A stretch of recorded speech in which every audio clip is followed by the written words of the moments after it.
Assalamualaikum warahmatullahi wabarakatuh. Selamat siang.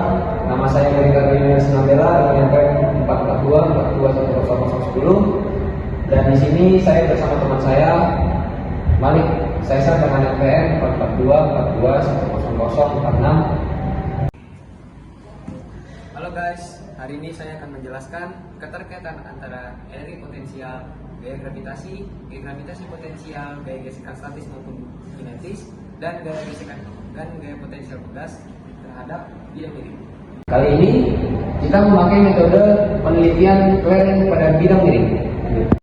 Metode ini menggunakan flaring pada bidang miring untuk mengetahui energi potensial, gaya gravitasi, gaya gesekan statis maupun kinetis, gaya potensial gravitasi, serta gaya potensial pegas.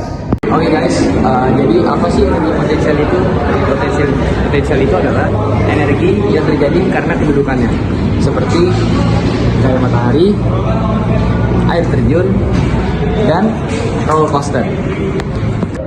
Perhitungan di sini kita menggunakan pertama, kita menghitung energi potensial, yaitu di mana F sama dengan M dikali G dikali H, atau massa dikali gravitasi dikali height atau ketinggian, yaitu F sama dengan 0,2 dikali 9,8 dikali 4,1 dengan menghasilkan 0,196 Joule. Dan untuk yang kedua adalah gaya gravitasi. Gaya gravitasi adalah gaya tarik-menarik antar dua benda yang memiliki massa dan jarak yang berdekatan. Gaya gravitasi bisa dirumuskan dengan Fg atau gaya gravitasi sama dengan massa dikali gravitasi. Dengan gravitasi itu sendiri 9,8 meter per second, maka gaya gravitasi sama dengan 0,2 dikali 9,8 dengan hasil 1,96 Newton. Energi potensial gravitasi. Di sini kita bisa melihat energi potensial gravitasi mempunyai rumus yang sama dengan energi potensial itu sendiri, yaitu M dikali G dikali H, atau massa dikali gravitasi dikali ketinggian. Yang berarti rumusnya adalah M dikali G dikali H sama dengan 0,2 dikali 9,8 dikali 0,1 dengan hasil 0,196 Joule.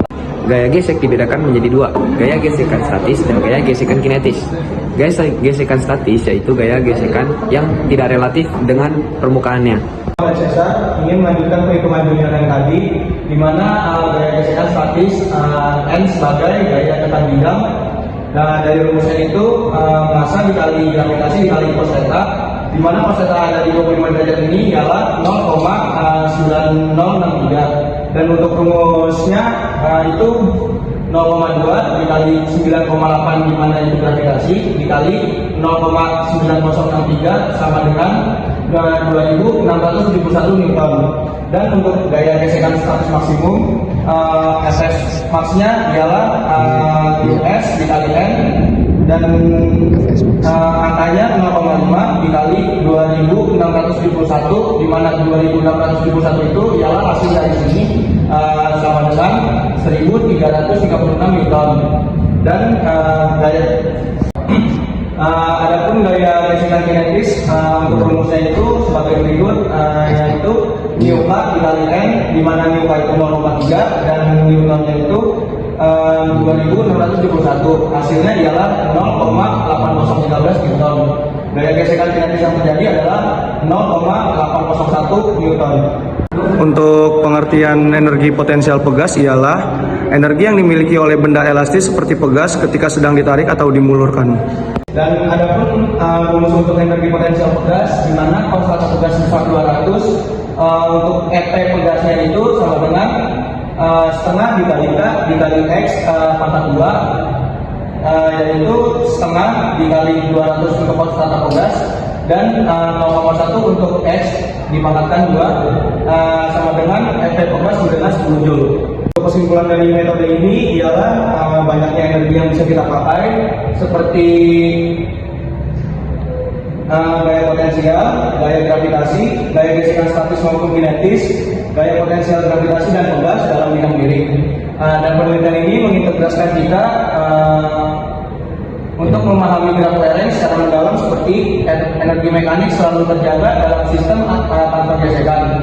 Melalui metode ini, kita dapat memprediksi secara kuantitatif bagaimana lereng bergerak pada kondisi bidang miring, baik sistem dengan ataupun tanpa gesekan.